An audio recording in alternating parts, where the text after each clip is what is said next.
Welcome to this episode of Against the Mountains of Madness. I'm your host, Jason. And I'm John C. Wright.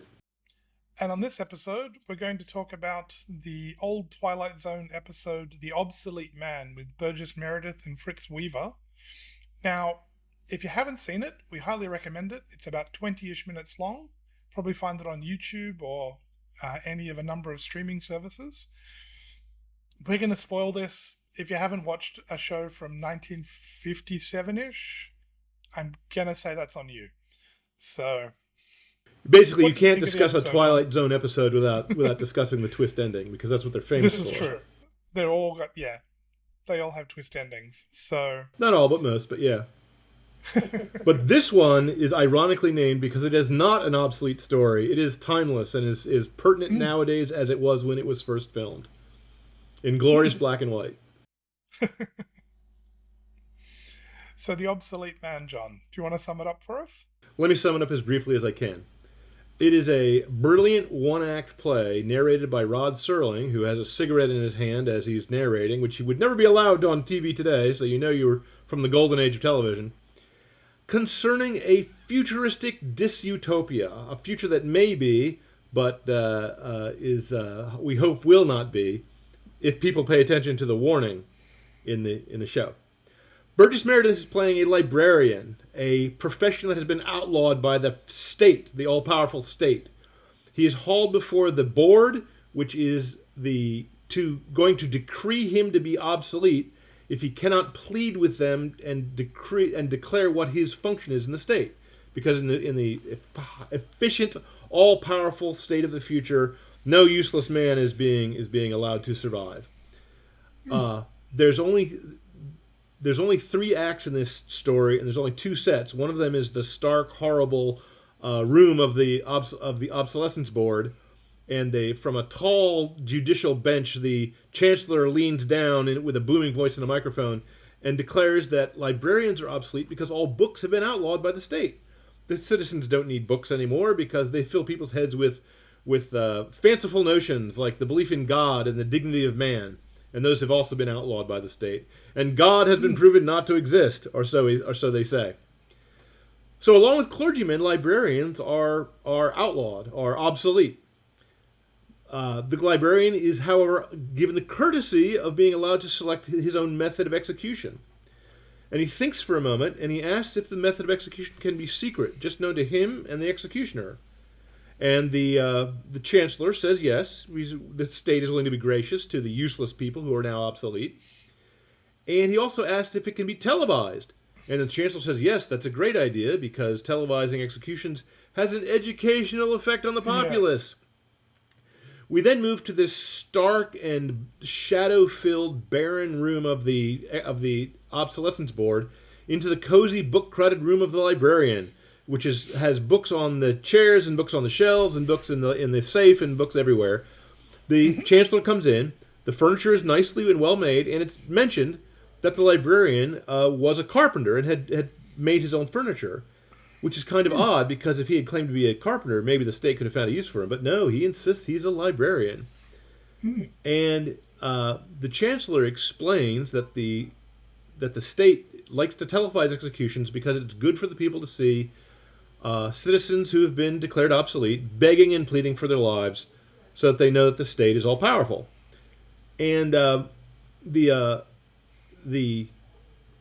he and the librarian have a brief exchange where they both explain why their worldview is correct.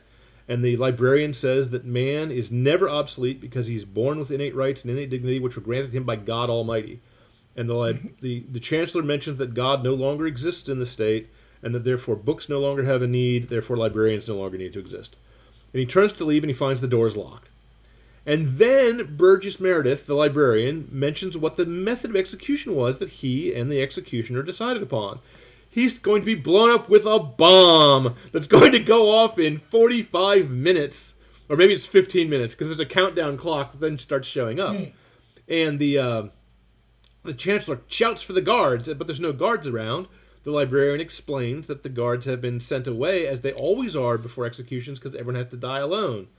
And as you might expect, the chancellor does eventually break down and begs in the name of God for the librarian to spare him, because he knows the librarian is the key to the door. the librarian sits down, opens his safe, unlocks his door, and reads his Bible for the remaining moments of his life. He reads from the Psalms. Mm. He then hears the pleas of the chancellor, who breaks down at the last minute with the clock. The last 15 seconds, the chancellor finally his nerves break. The librarian unlocks the door. The chancellor runs out onto the balcony, and the room blows up behind him. The librarian dies. The final act is the chancellor returning in triumph to his desk inside the obsolescence boardroom. But now the board has turned on him, and someone else is sitting in his chair. His subaltern that had been supporting him just one scene before, just 15 minutes earlier in the show. Now he's declared obsolete because he's embarrassed the state by showing himself to be a coward. And he begs and screams and pleads and says, no, I can still be useful for the state. I can still be used. And the obsolescence board simply surrounds him, and in the creepiest ending ever, they don't argue with him. They just start humming or growling or making a weird animal noise, and they surround him like a mob. And then Rod Serling appears for a final ironic farewell and asks us to file it under M for mankind in the Twilight Zone. And he says, no man is ever obsolete, but what is obsolete is any totalitarian state, any state that declares men to be obsolete and doesn't recognize their dignity or their rights. The end. Perfect, memorable, striking, surprise ending, except not surprising at all. So what did you think of it, Jason? I really liked it. That's why I picked it for this discussion. I think the part I found that was really struck me was Romney Wordsworth. He was offered, or he said he's a carpenter, and it basically, the chancellor offers this to him as a lifeline to say, well, if you say you're a carpenter, we can spare you. He offers him a way out, and he says, no, I'm a librarian, it's my profession. But he clearly meant his calling or his vocation. What he is made to be is a librarian, not a carpenter, and they condemn him as a result. I was reminded of the story of the early Christians who were faced with the same sort of challenge. Oh no, you can worship, you can follow Jesus. That's fine. Just burn a pinch of incense to the emperor and say the emperor's a god. You don't have to do anything. You don't have to believe it. Just do the deed, and we'll spare you. And they said no. They said no. I'm sorry. In the same sort of way. This is that they knew Romney knew what he was doing when he said no, I'm a librarian. He knew he was going to be sentenced to death, but he did it anyway because that was his calling. Please notice that these things are always offered in terms of if they are merely a meaningless gesture. Just offer a pinch of incense to the emperor. It's a meaningless gesture; it'll save your life. Please just declare yourself to be a carpenter and not a librarian at the trial at the meeting of the obsolescence board, and it'll spare your life. And of course, the victim, if he's wise, knows it's not a meaningless gesture at all. It is all important because it is on such a pyramid of lies that totalitarian systems, totalitarian ways of thinking have their foundation, have their structure. What got me was something very similar. When he unlocked the door and let the chancellor out, I thought, why in the world would anyone execute someone with a bomb if he could just unlock the door and get out of the blast radius easily? Because the chancellor only goes down one flight of stairs before the bomb goes off, and he's safe, And then I realized, oh no, this is not an execution. This is a martyrdom. Why did Socrates drink the cup of hemlock? It's not suicide if you cooperate with your executioners. They still bear the moral guilt. You see. The people of the obsolete state of the future try to make it look like the executed is cooperating with the executioners by saying you get to pick the source of your own destruction. You get to pick your method of execution for yourself. And the librarian says ironically, "Oh, I'm a rich man. I have such a wealth of choices before me. Yeah. Death, and death." But of course, the joy of the story is that he turns the tables on his oppressors by showing that they themselves are guilty of the weakness that they see in him, and he himself has the strength that they claim is theirs. But of course, it's because he brings his Bible out of the safe and mentions that this is his most prized possession. It's the only thing worth anything right now in the last 15 minutes of his life, and it has been illegal for his whole life. You see? And this is right after the Chancellor gets done boasting that the super state of the future is even more oppressive than Hitler and Stalin because they didn't go far enough.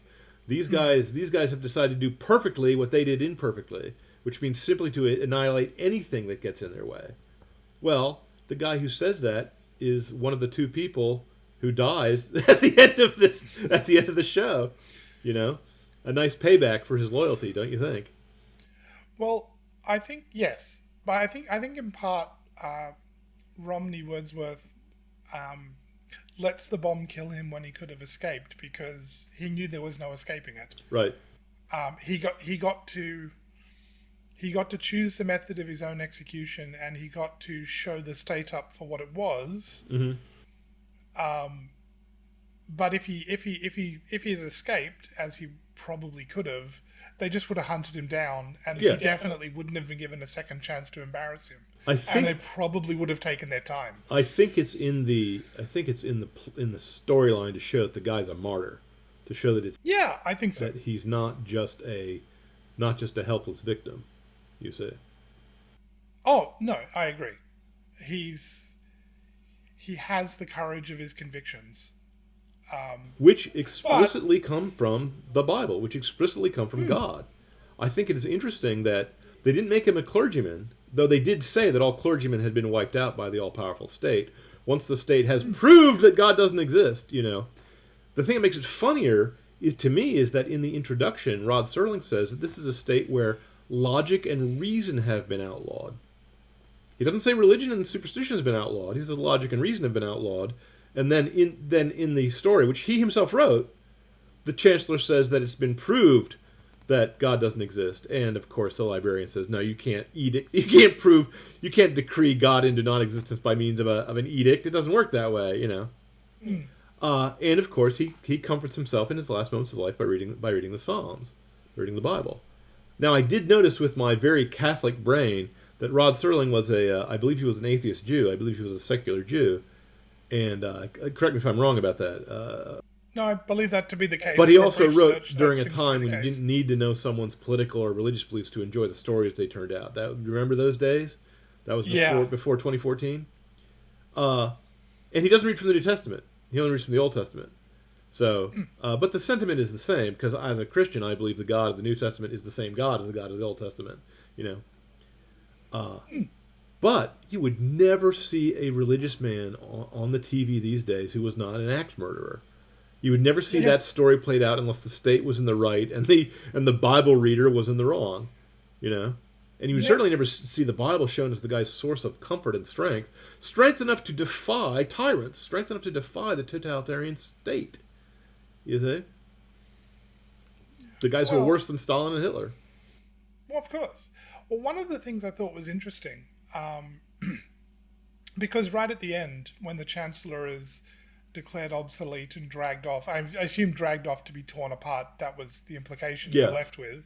I mean, they obviously couldn't show that. They didn't offer him his choice of deaths. He was dragged off by a mob that was growling like a group of animals. It was the most disturbing thing I can remember from any Twilight Zone episode. And there's a lot of disturbing things from Twilight Zone episodes, believe you me. But he is begging and saying, I can still be of use to the state. I want to serve the state, which reminded me of, I think it's Lubyanka prison in Russia. During the Soviet days, there's stories of faithful members of the party still being faithful members of the party as they're put up against the wall and executed. Yep. I don't know. There's something pathetic about that. Very pathetic, because that's their God now. You've been betrayed by these people and still... and you still believe in the dream. Some of them died.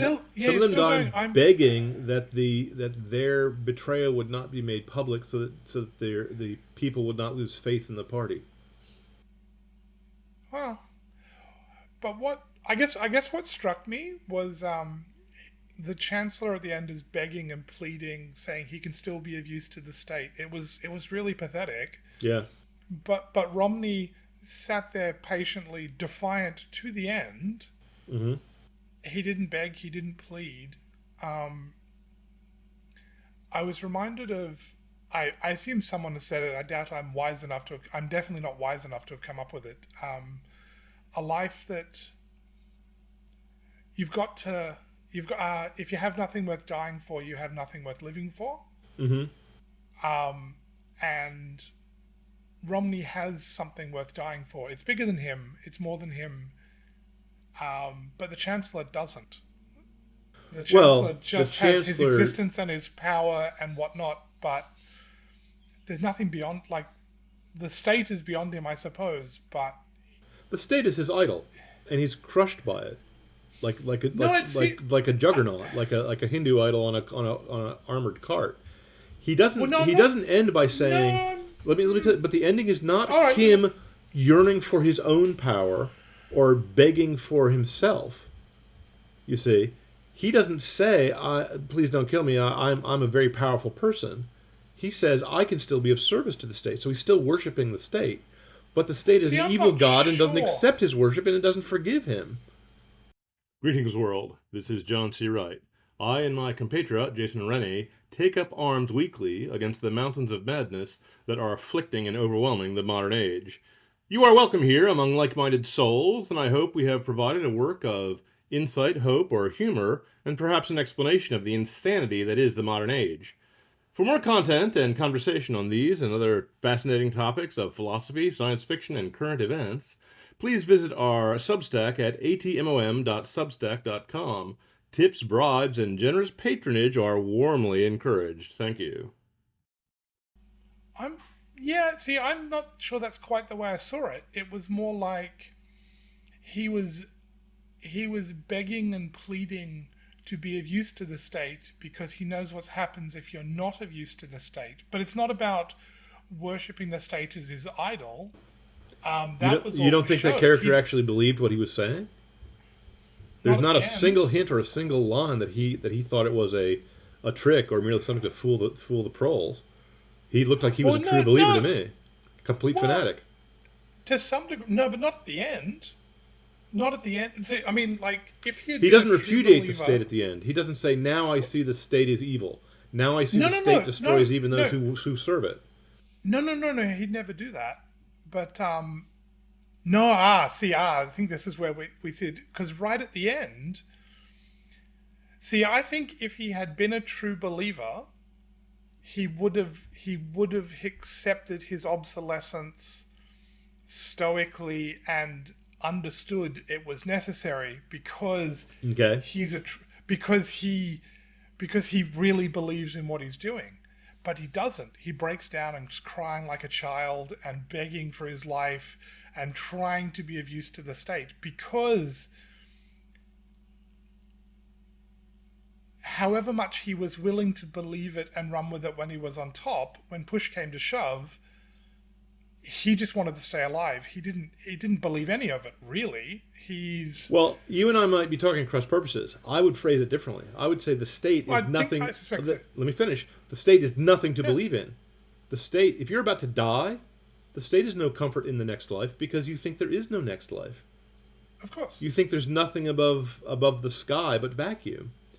Well, the problem is if there's nothing in the hereafter, that means really there's nothing here. So I don't think he was portrayed as a cynic who was merely using the state for his own personal benefit. I don't think that. But I also think that when push came to shove and he finally saw his own life was on the line, that he was finally standing in the same shoes of the condemned he had so willfully condemned, that he couldn't take it. So I agree. His I think we ideals agree. fell apart not because he didn't believe in them, in my opinion, but just because the whole point of the story is there's nothing there to believe in. The state can't. Oh, I agree. The Yeah. state, no matter how powerful the state is, it can't save you. It can't comfort you. It can't make you safe. It can't do any of the things that they promise. You know, it's Of not a course. god. It's actually not a god. It can't. It can't preserve your life after death. It can't cure you in this life. What a state is for is protecting men from violence and fraud, so we can live together in a community and trust each other. And once that trust think is we gone, agree. as it is in a dictatorship, the state is, to use Rod Serling's word, obsolete. That state served no Yeah. purpose but itself. It was a machine that ground onward and onward blindly, and also ground up its own servants. Oh, always. No, Always. I agree. Like I think he believed in what he was doing when he was sitting up in the chancellor's chair. I don't think he was like cynically using it. Yeah. I like no, I agree. I think he was totally on board there. But at the end, you see it for the sham it was. Like he might have believed it, but there was no stay. It was he believed it while he was on top, but as soon as Right. he was about to be crushed by it, suddenly Well, here's the thing. he's this, you know. Here's the thing. He wasn't actually obsolete. He could still have functioned as a bureaucrat in their system. He was still perfectly loyal to the state, but he was an embarrassment to the state because the state was not all powerful, because the state can't actually cow everyone. Because the broadcast actually went out. It was too late to stop it. It wasn't on a film loop. It was a live broadcast. And everyone saw the young, handsome officer of the state break down, and the old, tired, calm librarian calmly read his Bible and face eternity without flinching. You see? The state is Well, not a source of courage, and because he embarrassed the state, he was destroyed for very Machiavellian reasons. So there are no ideals for the state. Even the ideal of being unidealistic and merciless and practical and pragmatic, and Stalin and Hitler didn't go far enough. That was the expressed ideal of the future state of the obsolete state there that will in the Rod Serling play. But even that ideal is fake. You see, they're just after power. They're just trying to control people. They're just consumed by terror, and they destroy anyone that displeases them. And they well, so that's yeah, but that's how it went for the Romans as well. They tried to suppress and murder the Christians, right. and then they'd throw them to the lions, and they'd let gladiators kill them for fun and burn them alive, And then when there was a and plague, the Christians would let them. And then when there was a plague, the Christians would stay and take care of the sick, both Christian and pagan alike. And even though they didn't have medicine in those days, just giving someone soup and putting cold water on his head is enough to increase your survival rate by like 10% or something. So the number of Christians who converted just because the Christians continued to act like Christians was geometric, was astronomical. It was kind of funny how quickly the thing spread. You see, Smallpox. It was smallpox. And that's why I'm sorry. Go ahead. When smallpox came to town, the Christians would stay and care for while everyone else fled. But and that's the thing. Smallpox will kill you about 30% of the time, but the mortality rate goes down to about 10% with basic nursing care. Which is really basic. So, I mean, not even talking about antibiotics. Yeah, we're just talking about food and water. Soup and water. Food and water, yep. and yep. and bed rest, and just helping the person when they're not going to be able to help at the point they're not going to be able to help themselves. Yeah, about 30% of it lowers the mortality rate threefold. Both this and if the mortality rate gets lowered, and even a certain healthy percentage of those people convert because they see the Christian lifestyle is more brave and more generous, even than the brave Romans, then in 2 generations, if they continue to expand at the same rate, you're going to get a very rapid growth of Christianity. Or, as we need nowadays, a regrowth. So anyone who watches this show from the 50s or reads a history book about that plague has to say, in order for the Christians to win people's hearts and minds, we have to actually act like Christians, which means sit there and read your Bible when they're about to kill you, rather than whining and pleading for your life, rather than caving in. You see. Now, I feel sorry for the poor Chancellor, played by Fritz Weaver. The Chancellor had to cave in because he didn't have anything else to rely on. He had no Bible to go to. He had no promise of an afterlife. He did not have the Christian virtue of hope. He thought the universe was a machine. He thought God had been proven not to exist, that logic itself said that he could not live, he was made of matter, or something like that. I don't know. The Rod Serling didn't go into details, but you can guess. Unless you believe, it was assumed. Unless you believe in an afterlife, what makes you believe in this life? You see, you can't say, "Well, I'll live this life out of a sense of duty." Well, that's fine, but then once your life is over, what do your duties matter? Well, I'll live this life pursuing pleasure. Okay, you're about to be killed by the state. What pleasure are you going to have in the last 15 minutes of your life if you're locked in a room with a bomb? Well, I'll pursue my life trying to help mankind. Okay, you're locked in the room with a bomb. What are you going to do to help mankind? You see the problem? But if you believe in the Well, afterlife, yeah. if you believe in something greater, then you will both sit calmly in the room reading your Bible, and you will help mankind. Because once the broadcast goes out, everyone will see the lie, the fundamental lie that any worldly power is based on. Any tyrannical power is always based on a lie. That's why I think it was Solzhenitsyn, the famous dissident from Russia, said that if only a few men, or even one, in Russia had told the truth and spoken the truth, most of the horrors would have never happened. That's all it would take. Because in order for the system to operate, everyone's got to agree to the lie or agree to say the lie, whether they believe it or not. And they're lying, and they know they're lying, and we know they're lying, and they know we know, and they don't care because the lie is an expression of their power over us. Yeah. So, and which was the whole point of the obsolete state. You have to repeat the lie. Yep. You have to repeat the lie. You got to cooperate in your own destruction. You have to pretend that you're obsolete. You have to beg the state for your life. But if your life comes from God, you don't beg the state for your life. You beg God. Nothing wrong with praying to God. It's okay to grovel and be contrite to Him. That's actually admirable.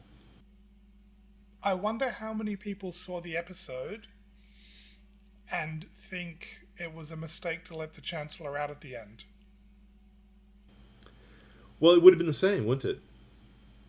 Oh, I mean, the Chancellor was going to die either way, but Romney can't have known that when he opened the door. He was showing him mercy. He was showing mercy, the same mercy he was not shown. And to any pragmatic, utilitarian, Machiavellian, political, hard-nosed political guy, they would say, well, wait a minute. That guy threatened the librarian, so the librarian has a right to kill him. Or, it's worse than that. The librarian actually aids the guy in escaping death. He doesn't just not kill him. He actually allows him out of the room. Unlocks the door for him. So human justice is not served by that action. It's kind of a remarkable thing to put in a show. Mm. Well, no, because he lets him out at the end. It's like, could have blown him up with him.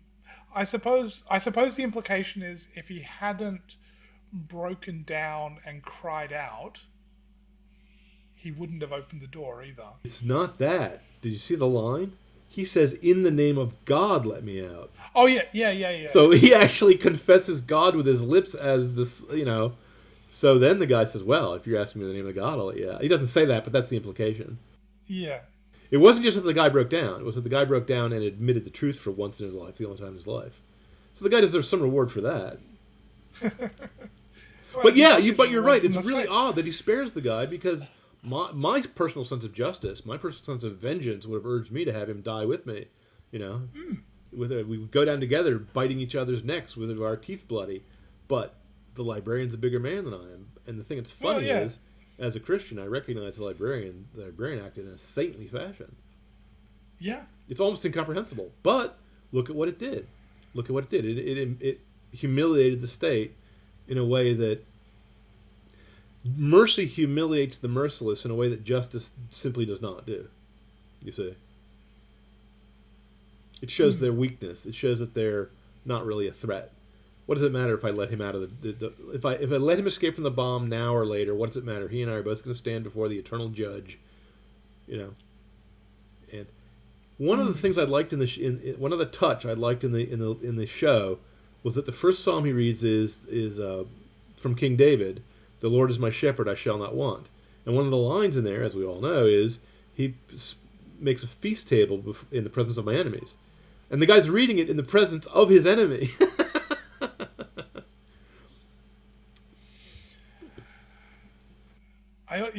I also particularly I like the ending where the state turns on him because he's obsolete. Yep. Because he's embarrassed them. Right.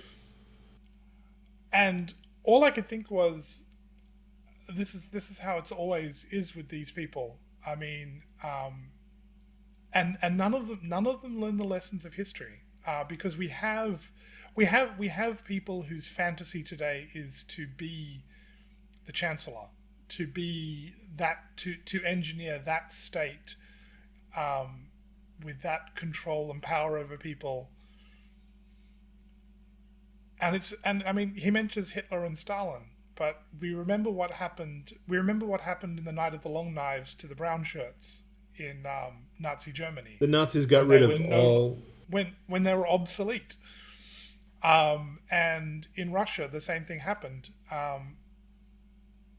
The revolutionaries end up the people that do the revolution when new people come to power are quickly put up against the wall and shot because they're a threat to those in power now Right. that the power has been achieved. And all of the people today, Antifa and their lot that are agitating for communist revolution, like if they're very, very lucky, if they succeed, they will spend their days toiling in a field with a gun to the back of their head. More likely, they'll find themselves in a shallow grave. More likely they'll just be shot because they're the ones who know how to conduct a revolution, and that knowledge is something a Dangerous. tyrant cannot tolerate. So yeah, but that's it. And even if they survive the initial purges, they'll constantly be on the knife edge of, oh, you have embarrassed the state. Right. Now everyone else, because they don't want to embarrass the state, are going to tear you limb from limb and drag you out of the room. Yeah, I noticed the board not only didn't have any chairs, they just stood there in uniform. They only spoke in unison. Obsolete, obsolete.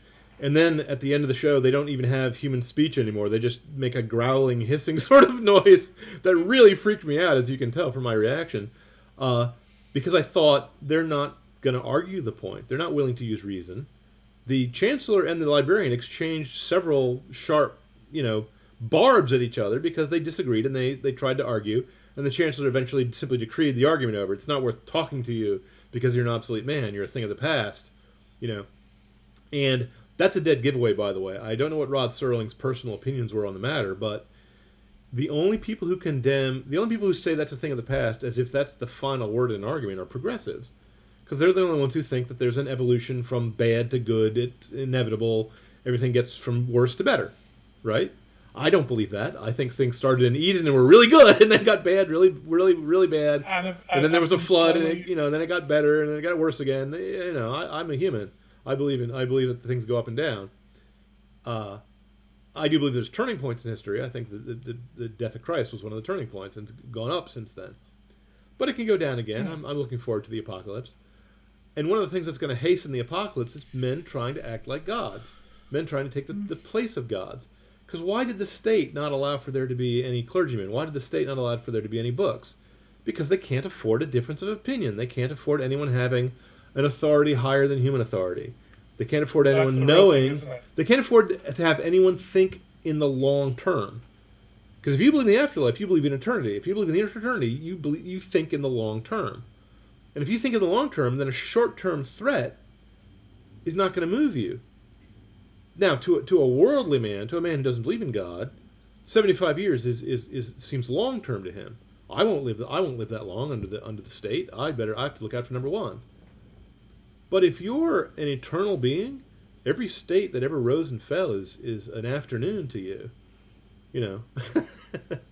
and your death is just an interrupted sleep. You wake up again. You see, it changes your worldview to a worldview that the state, the all-powerful state, can't tolerate. They can't control you if you believe in something beyond their power. Okay, they can make you afraid, but only to a certain degree. If you actually believe it, if you actually live up to it. Now, I wonder. Rod Serling didn't write the story where the librarian broke down and began blubbering, and the state guy faced his death calmly. I'm not sure if there is such a thing. I'm not sure if that would be realistic to the human condition. But Satan also has his martyrs. There are also people who are willing to die for evil causes without flinching. But the problem here is, and this you and I had this little bit. We touched on this before. I don't think there is anything to believe in the absolute state because it's still just a human construction. Even if you believe in the state absolutely, even if you think the state was organized by the forces of history and is reaching toward the omega point, or is reaching toward the perfect socialist man, or is heading toward utopia, that utopia is not going to exist after death. That utopia is still not the thing that gives human life its meaning. It's not a meaning that is built into humanity. It's a meaning that humans adopt or evolve into. Does that make sense? It's a man-made thing. If everything is man-made law, then men can change it. If everything is divine law, then men can't change that. You either obey or disobey. You see the fundamental difference between the two worldviews. Oh yeah. So it's Well, really surprising to me that to learn that Rod Serling was a kind of secularist, a humanist. I guess they weren't that crazy in the old days or something, because this story was a story about a martyrdom, and it was the faith in the Bible that led the librarian. It was the book of the bookish man that led the librarian into his courage. Now, as a humanist, I think Sterling overemphasizes the intellectual nature, the bookish nature of belief in the book. I don't think it's necessarily the province of librarians or bookish people to be particularly Christian. More often fishermen and farmers, if you know what I mean. I think some of the first ones were fishermen. I think they were manual laborers, which kind of makes more sense to me. But I think intellectuals are allowed along the ride if we behave ourselves.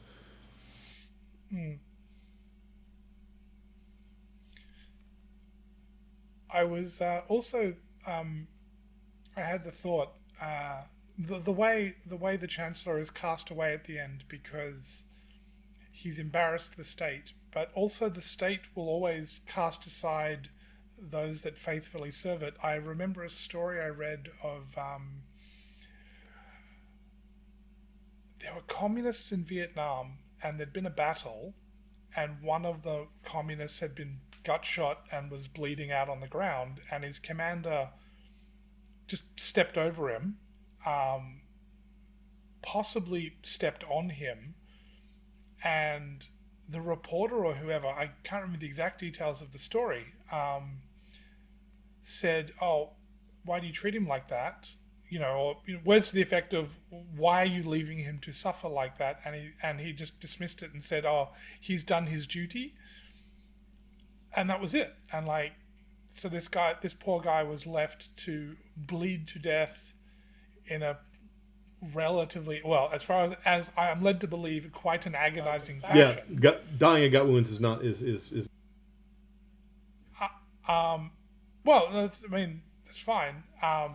But yeah, he was left to die that way, and just treated as disposable. Like, it was just literally thrown away at that point. Worse than you would treat a dog, because you would shoot a dog in the head if it was dying. You would not treat a dog that badly. Yes. Yep. You wouldn't treat an animal like that. Now, I think you and I both know why that is the perfectly logical outcome of the worldview of the materialist, socialist, communist. It's because if man is not the image and likeness of God, if he's not a spirit, it manifested in human flesh, then he's either a machine or an animal, a cog in the machine of history if you're a communist, or an animal if you're an evolutionist.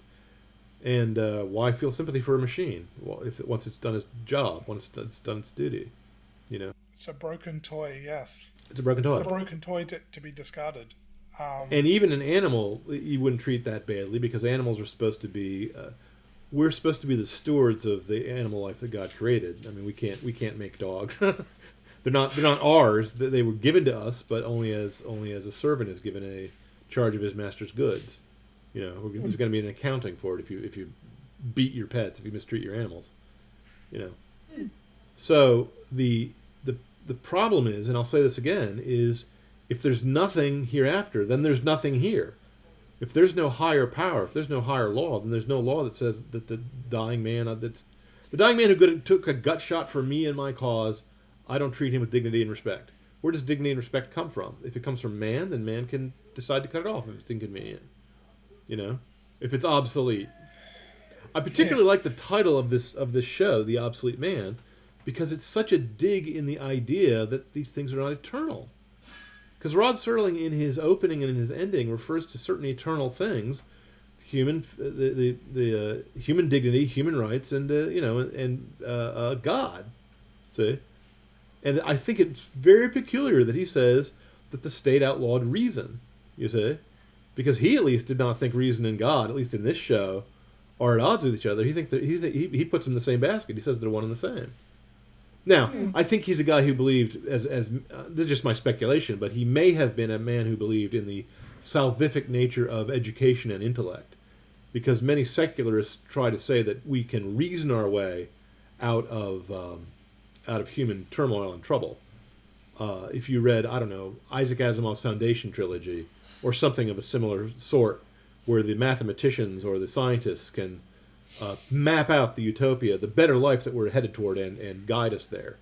That's kind of the arrogance of the intellectual. And I myself, like I just said a moment ago, I have more faith in fishermen than I do in my fellow bookish intellectuals. We live in a world of ideas and not in the real world. So sorry guys. Our mission in the real world, our mission as intellectuals, is to write stories and to put forward ideas that will crystallize and show the rest of the world what's really going on, like that telecast in The Obsolete Man, and like the show itself. What Rod Serling did was a service to mankind by showing in 20 minutes, three act play, exactly what the bottom line is for both sides of that equation, for both the God side of the equation and the tyrant side of the equation. See? And you can't have both. It's one or the other. So you're just going to nod with that? You're not going to tell me that isn't there some third way? Can you have a state? Can you have any state or any community based on something other than some sort of belief in, if not God, then at least the gods, or some sort of supernatural belief? Is there any way to just run a secular state? No, I don't. Well, I mean, the problem you got is the secular state is trying to function as God there, but it can't. It can't offer. It can't offer what. Effectively, what religion at least promises to offer. Right. It can't offer that. It's trying to offer a substitute for that, but it can't. And it's not even as good as the pagans, because at least in those days, you'd get together at the agora or in the town square and sacrifice a goat or something and have a feast to Zeus or Odin or whatever. It would create a feeling of community, and you'd actually, for a while, contemplate what the spirit world was doing, what the higher world was doing, what the gods on Olympus who lived lives of happiness were doing. They were. Yeah. I mean, they were kind of. I admit the gods of Olympus were crooks, but they at least were a higher ideal. You know, they were handsome, they were young, they were strong. You know, they were something. But the secular state, all they can do. Let me say this: all they can do is make you stop thinking about the next life, and that's why they have to burn the books. They have to make you stop thinking about deep things, because all they can control is the shallow things. Because they can't offer you. They can't offer you any. Yeah, they can't offer you any deep things. They can only offer you shallow, empty things. Right. They offer safety and security, which they can't provide. In fact, things become remarkably unsafe once you try to get to safety and security. But that is what our Western democracies are trying to offer people now. They're trying to offer. They've sought to outlaw God. They've sought to outlaw religion. Mm-hmm. And male and female, and masculinity and femininity, and they've sought to outlaw humanity itself. Because once you have nothing beyond this life, there's nothing in this life. If you get rid of God, then you get rid of male. If you get rid of God hereafter, you get rid of male and female here. You get rid of man here. Man no longer has a nature. Man is just a machine that can be retinkered, or an animal that can be bred. Okay. Now the Nazis wanted to do breeding, and the commies wanted to do tinkering. But it's the same thing, whether you treat man as an animal or treat him as a machine. You're not treating him as a man. What is there? What is there? What is there beyond the will to power? I mean, Nietzsche, for all his faults, understood the implications of what he was doing. I mean, if there's no God, if there's no next life, if this is all you get, then all it is the war of all against all, and right. all there is asserting your will against reality. I mean, what else is there? Here's what's funny. If Nietzsche had been locked into the room with the bomb and the librarian, what would have happened? Because his will to power actually can't do anything. All he can do is beg for his life from the librarian, who has the key to life. Just ironically, he's got the key to life and the Bible in his hand. I just point out that little bit of symbolism. Yeah. And if there's nothing beyond this life, it doesn't matter whether... How can I say this politely?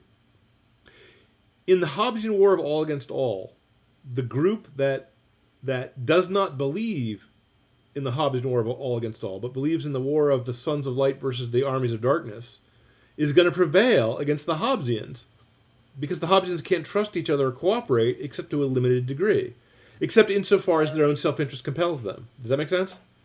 But the martyrs who are willing to die, and the crusaders who are willing to fight for a higher cause, don't have that limitation. And they'll stick together, and they'll even spare their enemies when it's not reasonable to do so. They'll let the chancellor out of the room to escape the bomb. Well, what does that do if you're one of the guys? We never see the audience on the other side of the TV camera and what the reaction is, but we know what the reaction must have been because the obsolescence board tears the chancellor to pieces. Not on screen, viewers. He just yells and gets carted off, and is not given his own. Is not given his choice of execution. Just by the way, he doesn't. It doesn't. His horrible, grisly, unpleasant end doesn't need to be shown. No. That was back when that's TV. What's good about. That was back when TV knew how to hint at things without showing them. Yes. But I mean, in many ways, it's more horrible because it just leaves it to your imagination. They could never have shown anything as horrible as what you would imagine they did to him. Correct. It's the beauty. This is another topic, but it's the beauty of the limitations of the art form. I mean, I've written short stories, but I would be hard pressed to tell a story in just 3 acts with 3 characters, of which 2 of them don't make it to the end. the characters of the librarian, the chancellor, and the subaltern, the chancellor's henchman, who stabs him completely in the back without a flinch or even an excuse in the final scene. He just. The subaltern is sitting in the chancellor's chair and saying, "No, you're obsolete." Obsolete. Yeah. And they just all chant obsolete, and he begs them, and they just start hissing and growling at him. Terrible. Yeah. And then But Rod Serling. Here's the funny thing: Rod Serling, the humanist, can see clearly what the role of God is in society, even if you don't believe in God. We've had famous atheists just recently in the news doing similar things. The humanism is not enough for humans. No. The will to power is not going to get you power. The way to get power is to give power away, like a martyr. I mean, honestly, who was the more powerful character in the scene in that show we just saw? It was the librarian. You see? He only had mental power because he was a bookish fellow. He had spiritual power because he was a religious fellow. He had no physical power, no material power. But the material power fails because it destroys itself. It turns on itself because it's not enough. You see? So, I think that's a brilliant show. And what's funny is, there's no 2 Twilight episodes that strike me as being the same or ever repeated each other.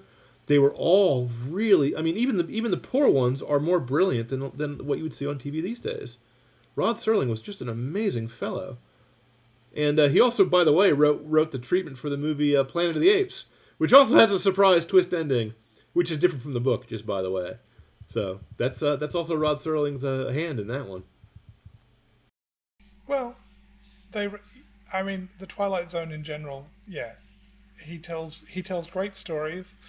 More slowly than they do today, because I would note that quite frequently The Simpsons, certainly back when I used to watch it, with their Treehouse of Horror episodes, would knock off Twilight Zone episodes, and they would tell But they would tell roughly the same story in 5 minutes. The Twilight Zone took 25. But that was a parody, and if you hadn't seen the original, you wouldn't get what was going on. It wouldn't have the impact of what was going on. Oh no, they were funny. They were funnier if you knew the original I'm sorry. Story. There's no way you're going to tell me that a 24-minute episode is long or dragging or anything. None of those stories were boring in the Twilight Zone. Oh, they're not boring, but they're definitely told at a slower pace than more modern filmmaking.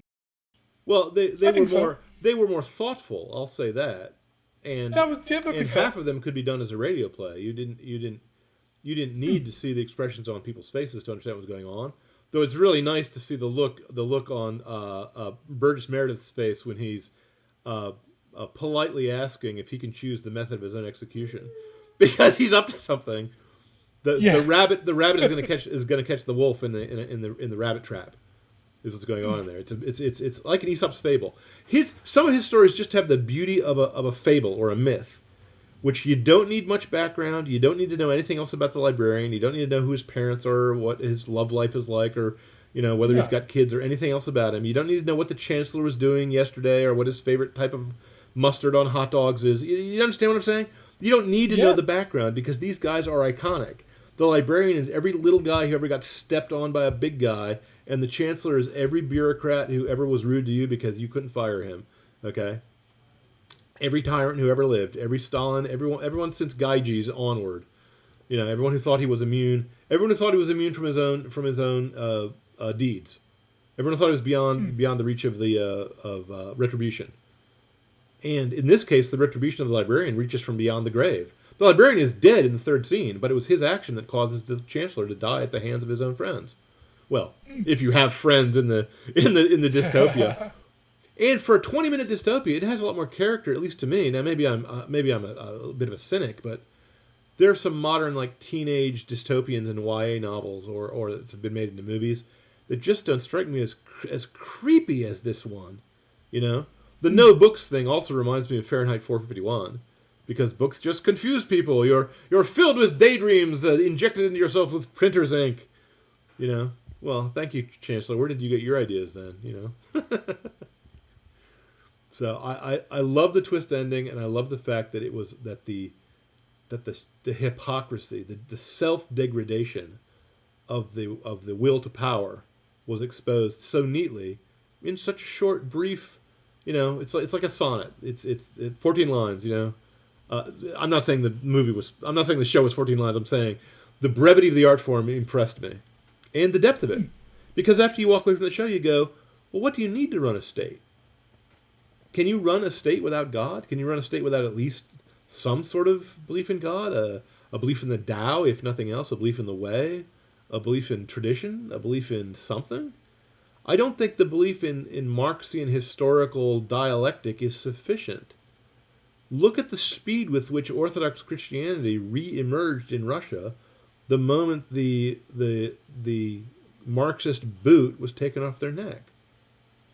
I think It's like an I arm think that the falls problem asleep when you're is sleeping, and then you flex it, and the blood comes back. the state needs something outside of itself and bigger than itself. Right. Humans need something bigger than themselves to live. Humans can't. Entirely selfish people just curl up and die. Yeah, because living for pleasure They is need not something pleasant. beyond themselves. Yeah, exactly. Living for pleasure is Right. not pleasant. Living for duty is not enough. The flag But has to represent something other than the states- flag. This is the flag that stands for the flag. No, sorry. The flag has to stand for either truth, justice, and the American way, or it's got to stand for the People's Revolution, or it's got to stand for the glories of England, or it's got to stand for the liberty, equality, and fraternity of France. It's got to stand for something, Or the St. But Andrew's also, cross of Scotland has to stand for St. Andrew, and the St. Patrick flag has to stand for St. Patrick. It's got to stand for something. true, but beyond that, the state needs something beyond it. The problem, I mean, because the problem with the totalitarian states is they understand that humans need something bigger than themselves to function, but the state can't be that because the state is just another bunch of humans. Right. It's funny. That's what they're trying to do with it. That's what they're trying to do with it. but it fails. Absolutely. They try to make themselves into their own idol. They try to make themselves into the abomination of desolation and be moved to the temple to be worshipped. But they're just people. And the funny thing is, how can I say this? The totalitarian state will always fail, is always obsolete, in Sterling's words, because it can't be the totalitarian. It can't be everything. It's not everything. The totalitarian state is always incomplete. You can't get total control. You can't be everything to every man. You can't represent all of life. You can't provide meaning. You can't provide purpose. You can organize some things if they're already kind of organized, and you can scare a lot of people into obeying if they're willing to be scared.